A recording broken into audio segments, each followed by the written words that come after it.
out that camera. The figure at the back of the group silently stuck up a thumb. Nellie, who was wearing her usual ripped jeans and baggy jumper despite the heat, slipped out from behind the fountain. Darting from shrub to shrub to avoid the camera's line of sight, she scuttled over to the wall, holding her hand out, palm upwards as she went. The clouds above the museum began to grow darker. There was a rumble of thunder, and all at once a lightning bolt forked down and hit the camera, which fell to the ground in a shower of sparks. Another smaller bolt of electricity branched off and down. It seemed to disappear into Nellie's hand, which glowed with dancing blue fire. Nellie made a swift chopping motion with her glowing hand and mimed wearing binoculars to signal to her friends the words, "Cameras out." That doesn't make much sense written down, but get your hands out and have a go, and you'll see what we mean. Good work, Nellie, said Murph, as the others ran over to join her. Right, time to get inside. He turned to Mary. Would you do the honours? Mary nodded, producing a small, folded-up yellow umbrella from her raincoat pocket and pressing the button on the handle. Hang on, she said. Oh no, what's wrong? What's the hold-up? Asked Billy, who was prone to being the voice of doom at times like this. Mary looked at him in exasperation. No, hang on, as in you're going to need to grab on, she explained patiently. Billy gave her the universally recognised stretchy-mouthed face that means, oops, sorry.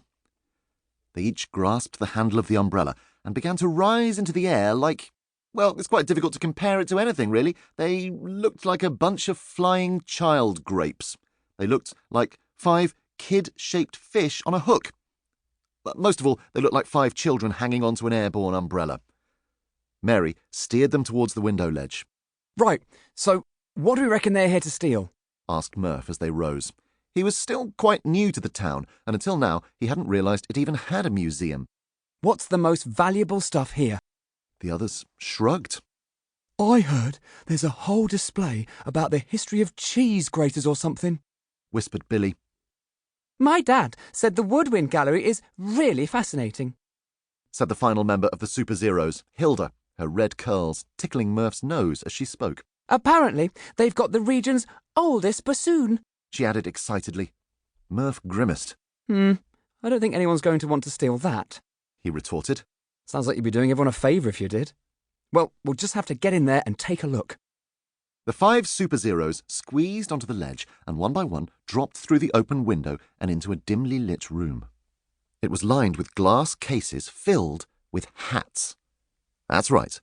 In a museum that did indeed contain a display devoted to cheese graters, they had been unlucky enough to drop straight into the hat room, the least interesting exhibit in the whole place, and possibly on Earth. Worst museum ever, said Murph softly, reading the label on the nearest display case. This hat was worn by Sir Thomas Wimpole on the day his second cousin, once removed, married the 14th Duke of Carlisle. It is a fine example of late Regency hatsmanship, fashioned from finest Canadian otterskin with mouse fur trimmings. For goodness sake, Murph, why are you still reading this ridiculous hat label? Murph realised that last part wasn't written down. It was just Mary whispering in his ear. Sorry, he said. But who in their right mind would want to steal anything from this museum? The thieves aren't here for the hats. Mary began. No, of course not. Who'd be wearing a hat in this weather anyway? Billy broke in. Your head would go all sweaty. No, I mean the hats aren't worth stealing, but... Mary tried again. What about this lovely one? Cried Hilda. She had her nose pressed up against another large case. It's divine! Look, a genuine 1920s horse hat! It's even got holes for its little ears! Billy and Nellie headed Hilda's way. Even Mary was beginning to look a bit interested.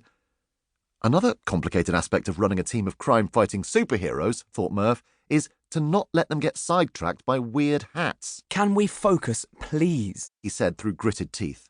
Mary was about to say something important. Oh, yes, said Mary. I was saying that whoever's robbing this museum is here for... those. She pointed to a brightly coloured poster near the doorway.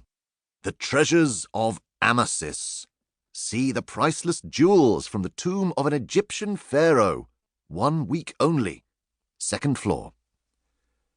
The Zeros looked at each other, all raising their eyebrows and going, ooh, at the same time, in an impressive display of coordinated realising.